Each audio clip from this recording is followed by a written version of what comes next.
itu tidak kecil di hadapan Allah. Sering kita merasa itu hal-hal sepele. Tidak, itu luar biasa sebenarnya.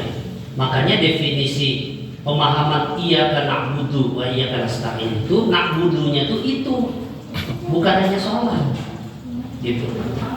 Pengabdian kepada Allah, ibadah kepada Allah itu adalah seluruh kebaikan. Nah, nanti kita mau bahas nih soal makanan sehat, halal atau ibadah. Karena itu dalam Quran banyak. Ya, kan kita orang-orang di luar Islam tuh nyangka ya Pak. Bahkan sebagai orang Islam disangkanya agama ini di masjid aja. Sholat, ibadah, sholat. Ya, maaf ya. Dulu ada orang bisa khutbah bisa di mana? Turun dari mimbar karena dia dipegawai di satu tempat, nggak usah disebutnya, pajak korupsi. Jadi nggak wujud agama itu, nggak wujud. Bukan cuma sholat bisa khutbah. Di hadapan Allah, maaf, ini orang jauh sekali dari sifat takwa dan sifat kesolehan, apalagi jadi kekasih Allah orang kayak gini. Para orang-orang yang dikasihi Allah, dicintai Allah itu dalam pikiran dia, bawah sadarnya dan seluruh aktivitas kehidupannya itu tidak ada lain kecuali menyenangkan, membahagiakan. Nah, ini resepnya Pak.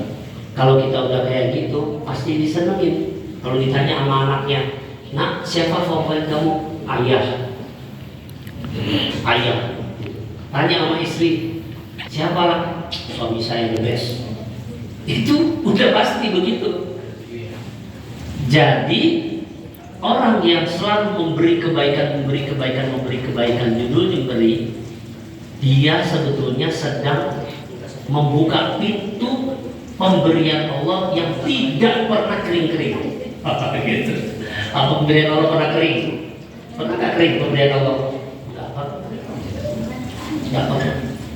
Nggak ada cerita Pak sebetulnya kalau orang Islam sudah ngamelin ini itu dia susah hidupnya, nggak ada. Saya sering bilang gitu. Ya, saya ini dalil, kemudian saya perhatikan kehidupan orang-orang yang mau menjalankan Islam dengan baik, dengan sempurna. Nggak ada. Sementok-mentoknya dia buka lagi jalan, buka lagi jalan.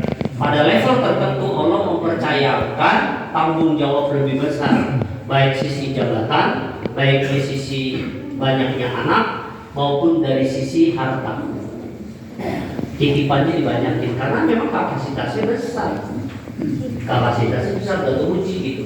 Jadi hidup kita mah sama Allah, dan bos yang asli mah Allah. Bos asli mah cuma Allah gitu. Ya, nah ini Pak yang tadi jadi pegangan kita tuh.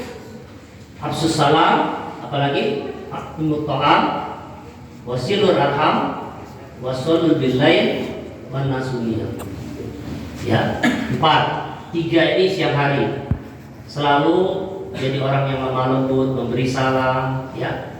Lisannya lemah lembut, baik, senyum, berwajah cerah. Yang kedua, dermawan, suka ngasih. Kalau tamu datang ke rumah kita, subuhan Allah, gitu. Kalau kita pinter Pak, itu kalau ada tamu datang, keluarin aja, ya keluarin semua tuh. Dia kan makan tuh dikit tuh, cep gitu. Sisanya ini semuanya sudah tidak dihisap lagi dan sudah dibarokahi sama Allah. Jadi pinternya orang-orang di sana tuh gitu. Saya paling terkesan waktu di Prancis itu orang Maroko kalau masih makan tuh edan, bahasa orang bahasa Sunda edan. Kan kita nggak ngerti Pak, nggak ngerti. Kayak cerita ya, kita misalnya berempat, satu nampan. Pertama turun itu satu nampan 3 ekor ayam. 3 ekor ayam gede-gede dengan nasinya kayak nasi biryani gitu. Oh kita kan makan kebangetan masa 3 ekor, makan deh gitu. Udah warok gitu, nggak habis kan? Seekor juga nggak habis gitu. Udah ditarik Pak, kira sudah beres gitu. Ternyata ronde kedua, begitu ditarik turun lagi, daging kambing segede-gede gini satu nampan. Ya nyiksa, naon. Maksudnya mau memuliakan, rek nyiksa ya teh. Makan Pak, pelan lagi gitu. Kirain selesai Pak. Tarik